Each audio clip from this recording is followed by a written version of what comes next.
Hey everybody, when the birds are chirping so beautifully. This is Alan from Woodcrest Bonsai. When did I get those? Was it that Monday? No. Anyway, about 3 weeks ago I picked up a Ficus lyrata and a Dwarf Crepe Myrtle from a plant sale that was downtown in the town I live in. And I made a video, I think on the 13th or the 15th, somewhere in there, of last month. And I cut back the Ficus lyrata because it had kind of a stump of a cutback. So I made that smoother. And I planted this Dwarf Crepe Myrtle from a 4-inch pot into a 6-inch pot. So here's basically a 4-inch pot with some beautiful, pretty flowers. Look how pretty. Anybody know what those are? Leave a comment. These are some of my very favorite ground-covered flowers for tropical areas. Although my intention was just to show you the size of the pot. Anyway, beautiful, beautiful, beautiful little flowers. I love them. And so I put it into this 6-inch pot, and holy cow, has it exploded with growth. I mean, just crazy. And crepe myrtles only flower off the growing tips. So, because in only 3 weeks it has grown so much, as you can see by the pot here, I've decided to put it into an 8-inch bulb pan right now. And so if you pull it out of the pot, I also gave it some of the orange slow release fertilizer. Gave it a pretty good shot. And so I've already pulled it out of the pot and taken a look at the roots.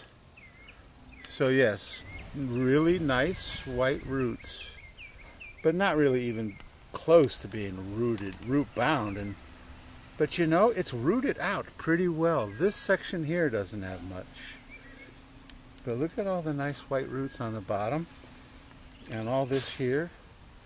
So once I put it into the 8-inch pot, these guys that are shooting down are going to be able to, I mean, they're not going to, these ones that are shooting down are going to continue to shoot down unless I really feather them out. And I don't want to do that because that's not the right time of year to do that.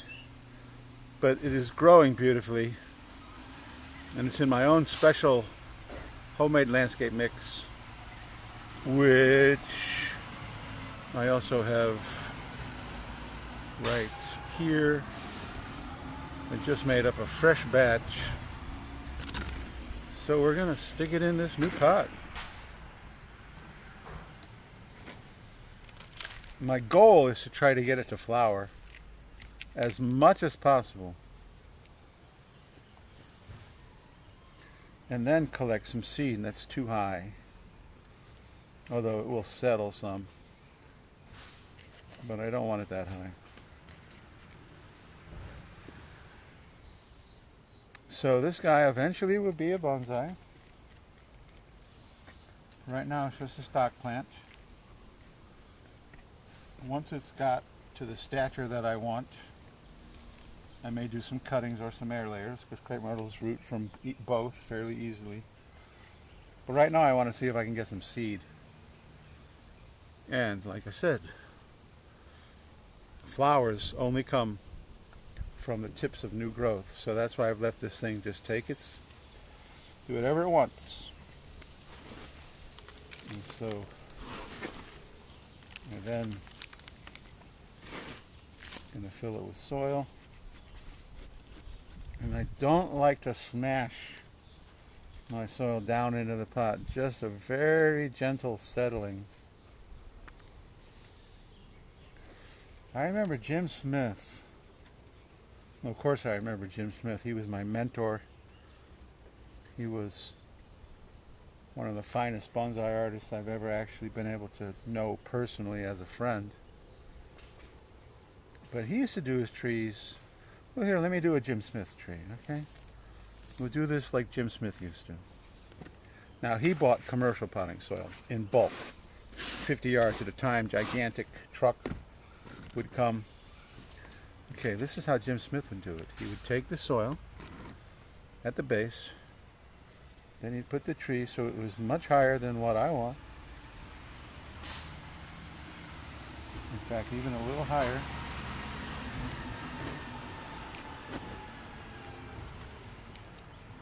For some reason it doesn't want to be straight, and I don't know why. I'm worried about it being straight because I'm going to take it apart and do it my way anyway. And then he would take the soil, just like this, and mound it way up. And that's it. He was done. Zero compacting into the pot with a huge mound like that. Of course, he had commercial watering overhead, but all his trees were like this. This is how he did his trees. Zero compaction of the soil with a huge mound like this. I can't really do this because then when I water, it's just going to run off. I suppose I could do it like this, and sometimes his trees were like mounded up so much. I mean, it was like insane.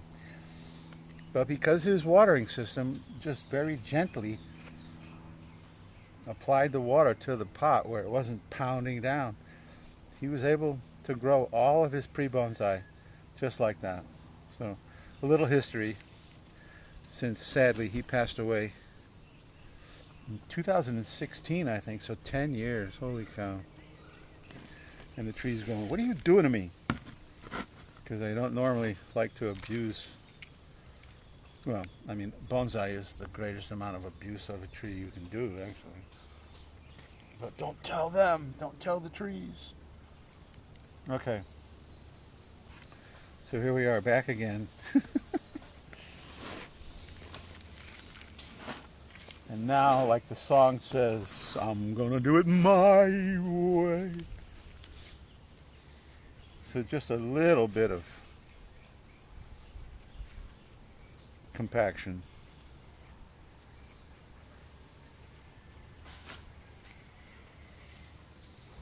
And I want the top of the soil to be below the edge of the pot. Because see, I water with a hose bib off the end of a hose.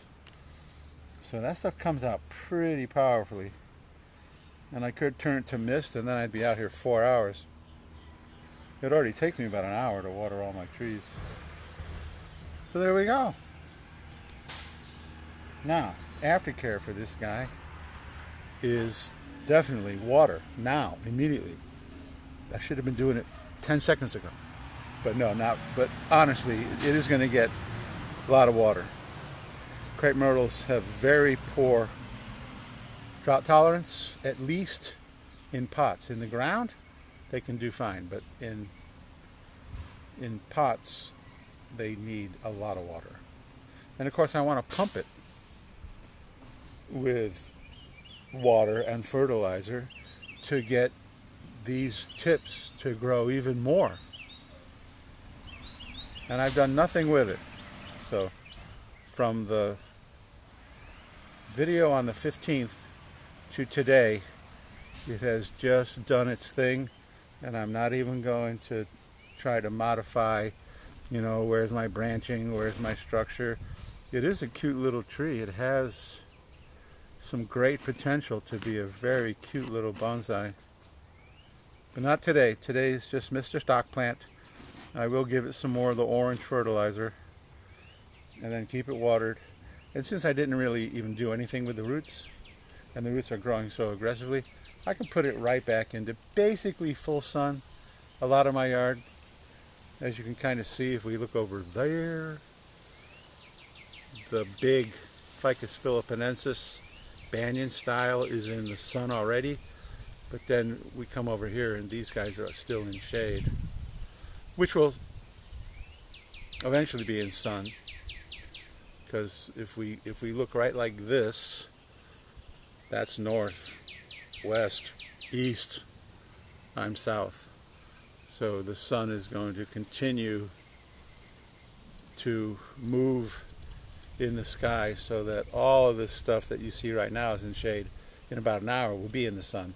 So I'm probably going to stick him somewhere over there. I did a video on David and Goliath, 2 different crepe myrtles. And I don't know if you can see him. Let me see if I can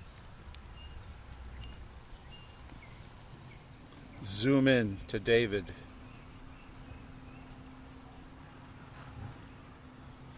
There's David.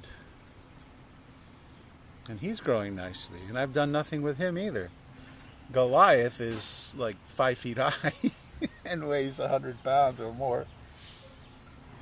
And I ain't showing you him. But I will show you our buddy here once it begins to flower. And then crepe myrtle produces a very long flower stalk, depending on the variety. And then the seed are like little hard, well no, actually it's the cones. Cones are very hard little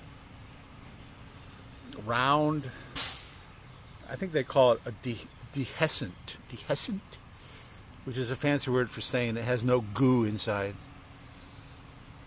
And then the seeds are little tiny guys, they're samara. And a samara is defined as a seed with an extra little wing attached. Probably the most famous samara is a maple that has the little wing and helicopters that helps them distribute in the wind. So there we go, dwarf crepe myrtle. Stepped up within only 3 weeks all the way to an 8-inch pot. And I will keep you posted on the growth of this guy. So thanks for watching. If you are curious as to the continued development of this guy, and if you haven't already, please subscribe and hit the notification bell. Smash the like button. I don't know, I've broken some computers smashing things. Oh no, wait, we won't go there. And leave a comment. And thank you so much for watching Woodcrest Bonsai.